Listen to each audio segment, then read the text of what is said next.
Alexander by Harold Littledale.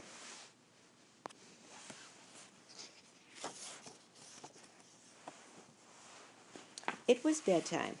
Chris and his father sat side by side on Chris's bed. Alexander was a pretty bad horse today, Chris said. His father lit his pipe.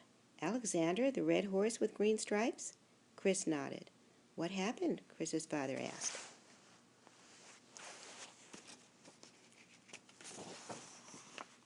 He wouldn't eat his cereal, Chris said. He wouldn't sit up at the table, and he spilled his milk. He made a terrible fuss. That's too bad, said Chris's father.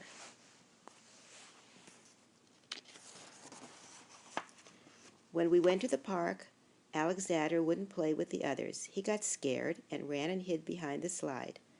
Mummy said she was surprised at a grown-up horse acting like that. I'll bet you were too, Chris's father said. Well, sort of, said Chris.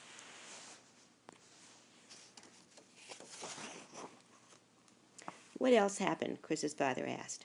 Well, we went to the grocery store, and Alexander swished his tail and knocked over a jar of peaches by accident and broke it.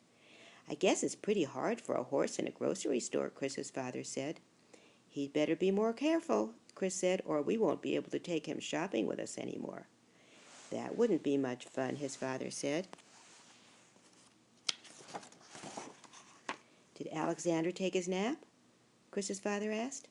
He says horses don't take naps. They just sit on their beds and play with their toys.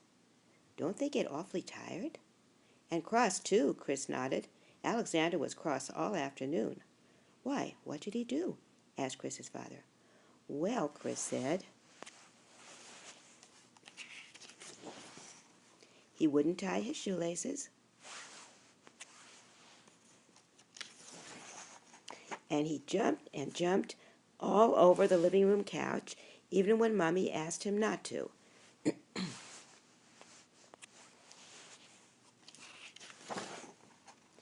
And he got angry and kicked my little fire engine and broke the wheel off it.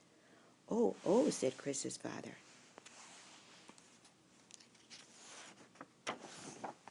And he splashed water all over the bathroom when he had his bath. And he wouldn't brush his teeth or pick up his toys. Phew, what a cross horse, Chris's father said. Chris moved closer and leaned his head against his father's arm. Daddy, what are we going to do about Alexander? He's awfully bad sometimes. His father was looking at the toy fire engine and the wheel that had come off it. What do you think we ought to do? Chris thought a moment. Well, he said, Mommy could make a jail under the dining room table and put him there when he's terrible. Chris's father shook his head. Mommy wouldn't ever do that, he said. Or maybe we could tie him up to the bed and not let him go for 10 whole days. But Chris's father shook his head again. No, sir, he said, not me.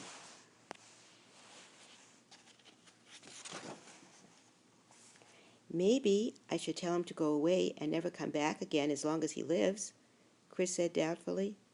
Oh, I'd miss him, his father said. Chris put his elbows on his knees and rested his chin in his hands. Then what are we going to do about that old Alexander? He asked. His father stood up. I'm going to think about that while I fix this fire engine, he said. Chris's father went out to the kitchen. He took the hammer from the shelf over the broom closet and a nail from the coffee can under the sink. He set the toy engine down on a kitchen chair, held the wheel in place, and hammered the engine and the wheel back together again. He spun the wheel around a few times to see that it worked perfectly. Then he put the hammer back on the shelf above the broom closet and went back to Chris. Did you think about Alexander? Chris asked, trying out the little fire engine on his bed. I thought and thought, his father said. What did you decide? Asked Chris. His father put the fire engine in Chris's toy box for the night. I decided he just had a bad day, He helped Chris wiggle down in bed and handed him his big brown bear. And I think anybody can have a bad day once in a while, even a red horse with green stripes.